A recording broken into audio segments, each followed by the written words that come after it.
Application number 6, structure of ice. Structure of ice को समझने से पहले हम वाटर के मॉलिक्यूल का स्ट्रक्चर और उसमें लिक्विड स्टेट के अंदर हाइड्रोजन बॉन्डिंग की स्टडी करते हैं।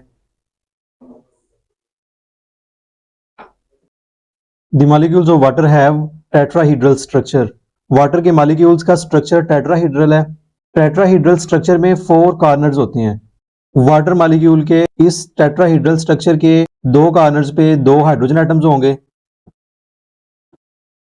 जबकि 2 कॉर्नर्स पे 2 लोन पेयर्स होंगे।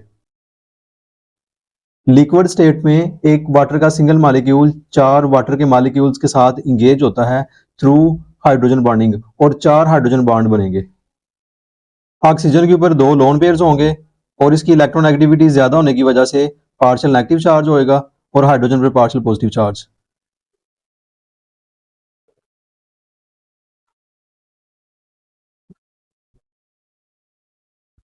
इन 4 हाइड्रोजन बॉन्ड्स में से 2 हाइड्रोजन बॉन्ड ऑक्सीजन के ऊपर लोन पेयर्स की वजह से हैं,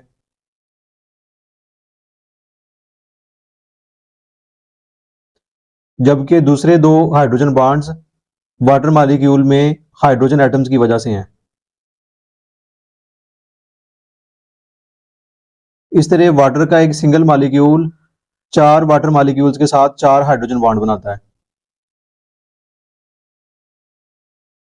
In liquid state, these hydrogen bonds break and reformed because the water molecules are mobile.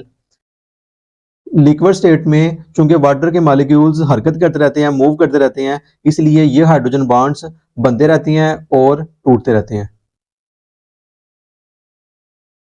Structure of ice. When the temperature of water is decreased, water shows anomalous behavior. जब हम water का temperature decrease करते हैं तो water एक anomalous behaviour show करता है। मसलन जब हम किसी भी मटेरियल का टेम्परेचर डिक्रीज करते हैं तो उस मटेरियल के पार्टिकल्स करीब आते हैं और उसकी डेंसिटी इंक्रीज होती है।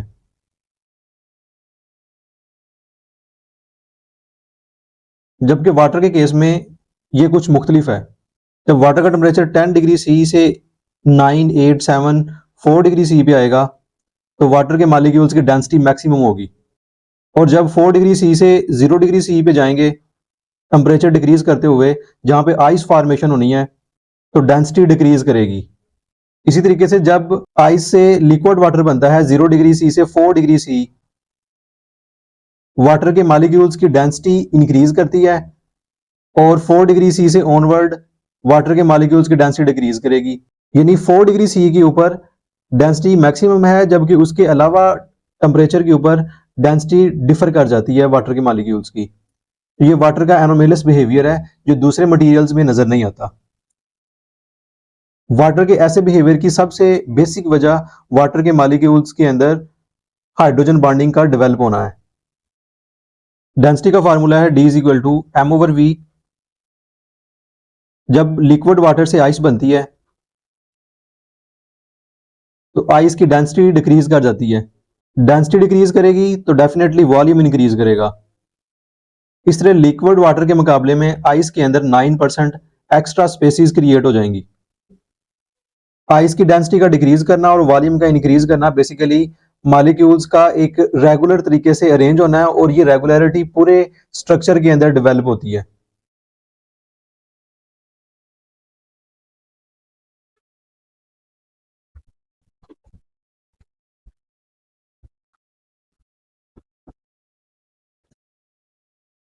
इस तरह जब वाटर के मॉलिक्यूल्स रेगुलर अरेंज होते हैं और इनके दरमियान हाइड्रोजन बॉन्डिंग डेवलप होती है तो ये वाली बेसिकली एम्प्टी स्पेसिस क्रिएट होती हैं, जिसकी वजह से आइस का वॉल्यूम 9% इंक्रीज कर जाता है। यहाँ पे भी वाटर का एक मॉलिक्यूल 4 वाटर के मॉलिक्यूल्स के साथ 4 हाइड्रोजन बॉन्ड बनाएगा, लेकिन ये वाली इनकी पोजीशंस फिक्स होंगी। इस वजह से ये ज्यादा रेगुलर पैटर्न ऑक्यूपाई करते हैं। आइस और डायमंड दोनों का स्ट्रक्चर सेम है, दोनों ही टेट्राहीड्रल ज्योमेट्री बनाते हैं। आइस के अंदर ऑक्सीजन टेट्राहीड्रोन के सेंटर में होती है, जबकि डायमंड के अंदर कार्बन टेट्राहीड्रोन के सेंटर में होगा। In ponds and lakes water freezes from surface to downward direction. Ponds और लेक्स के अंदर water top to bottom surface से डाउनवर्ड डायरेक्शन के अंदर फ्रीज करता है। इसकी क्या वजह है? फ़र्ज़ करें ये किसी पॉन्ड की सरफेस है। जब टेम्परेचर यहाँ पे 4 डिग्री सी होगा एयर का, तो इन मॉलिक्यूल्स की डेंसिटी मैक्सिमम होगी, क्योंकि ये मॉलिक्यूल्स एयर के साथ इन कांटेक्ट हैं। ये मॉलिक्यूल्स डाउनवर्ड मूव करेंगे और डेंसिटी मैक्सिमम होने की वजह से बॉटम में चले जाएंगे। एयर का टेम्परेचर लगातार डिक्रीज किए जा रहा है। 3 degree C, 2 degree C, 1 and finally 0 degree C पे आइस फॉर्मेशन स्टार्ट हो जाती है। अब इस जगह पर जो मॉलिक्यूल्स होंगे वो लाइटर डेंसिटी के होंगे और यहाँ पे आइस फॉर्मेशन स्टार्ट हो जाएगी। इस तरह जब मजीद टेम्परेचर डिक्रीज करता रहता है एनवायरनमेंट का, तो आइस फॉर्मेशन होती रहती है और ये ice formation surface to downward direction के अंदर है। ये ब्लैंकेट ऑफ आइस एक इंसुलेटर की तरह एक्ट करेगी। आइस की ये लेयर वाटर में से मजीद हीट के लॉस को रोकेगी और ये वाटर आइस में कन्वर्ट नहीं होगा, बल्कि अपनी लिक्विड स्टेट में ही रहेगा। इस तरह वाटर का टेम्परेचर मेंटेन रहेगा और यहाँ पे मौजूद एक्वेटिक लाइफ अपनी जिंदगी गुजारेगी। Ice floats on water. जैसे मैंने बताया कि आइस फॉर्मेशन के दौरान 9% एक्स्ट्रा स्पेस क्रिएट हो जाती है और इसका वॉल्यूम इंक्रीज कर जाता है और डेंसिटी डिक्रीज कर जाती है। डेंसिटी डिक्रीज करने की वजह से जब आइस को पानी में डालते हैं तो आइस वाटर की सरफेस के ऊपर फ्लोट करती है, तैरती है। Seventh application, hydrogen bonding in biological compounds and food materials. Hydrogen bonding living system के मॉलिक्यूल्स के दरमियान एग्जिस्ट करती है। बायोलॉजिकल कंपाउंड्स यहाँ पे दो डिस्कस किए गए हैं। Number 1 proteins, number 2 D ribonucleic acids, DNA. Proteins में हाइड्रोजन बॉन्डिंग कैसे एग्जिस्ट करती है? Proteins are important part of living organisms. Protein हमारी बॉडीज का बहुत ज़्यादा इंपॉर्टेंट पार्ट है। तकरीबन 50% बॉडी का ड्राई वेट प्रोटीन्स की वजह से होता है।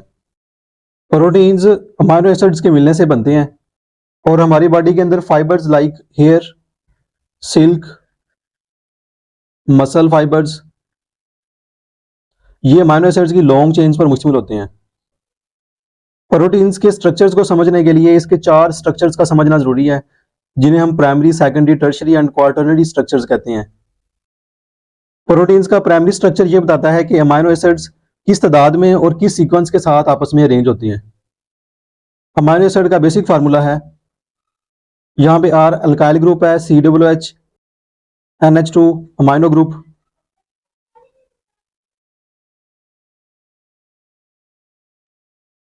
सेकेंडरी स्ट्रक्चर ऑफ प्रोटीन हमें यह बताता है कि ये अमाइनो एसिड्स आपस में कंबाइन होकर long chains of amino acids बनाते हैं, जो दो स्टेट्स में एग्जिस्ट करते हैं, एक हेलिक्स की फॉर्म में और दूसरा बीटा प्लेटेड शीट की फॉर्म में। हेलिक्स दो तरह के होते हैं, एक राइट हैंडेड हेलिक्स और दूसरे लेफ्ट हैंडेड हेलिक्स। जितने भी नेचुरल प्रोटीन्स हैं वो राइट हैंडेड हेलिक्स में एग्जिस्ट करते हैं। दो अमाइनो एसिड्स के दरमियान पाए जाने वाला बॉन्ड पेप्टाइड बॉन्ड कहलाता है। मैं दो अमाइनो एसिड्स के दरमियान एक पेप्टाइड बॉन्ड को ड्रा करूंगा। एक अमाइनो एसिड से हाइड्रोक्सिल ग्रुप और दूसरे अमाइनो एसिड से हाइड्रोजन कंबाइन करके वाटर बनाएंगे और कार्बन और नाइट्रोजन के दरमियान बॉन्ड डेवलप हो जाएगा। कार्बन और नाइट्रोजन के दरमियान पेप्टाइड बॉन्ड बनेगा। जब बहुत सारे अमाइनो एसिड्स आपस में अरेंज होंगे और सेकेंडरी स्ट्रक्चर के अंदर एक हेलिक्स की फॉर्म में ये एग्जिस्ट करेंगे। राइट हैंडेड हेलिक्स कुछ इस तरह से होगा। C डबल बॉन्ड O के सामने जब NH ग्रुप आएगा तो ऑक्सीजन और हाइड्रोजन के दरमियान हाइड्रोजन बॉन्ड डेवलप होगा। तो एक अमाइनो एसिड के हाइड्रोजन जो कि नाइट्रोजन के साथ अटैच है और दूसरे अमाइनो एसिड के ऑक्सीजन जो कार्बन के साथ डबल बॉन्ड के साथ अटैच है, इनके दरमियान हाइड्रोजन बॉन्ड डेवलप होता है। इस तरह स्पाइरल के अंदर बहुत सारे अमाइनो एसिड्स हाइड्रोजन बॉन्ड के जरिए लिंक होते हैं और आपस में, और इसी हाइड्रोजन बॉन्ड की वजह से ये स्पाइरल अपनी शेप बरकरार रखता है।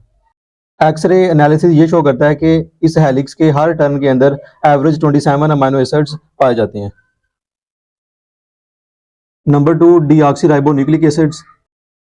डीऑक्सीराइबो न्यूक्लिक एसिड 4 तरह के न्यूक्लियोटाइड्स के कंबाइन करने से बनता है। डी गुआनिन, एडिनिन, थाइमीन, साइटोसिन।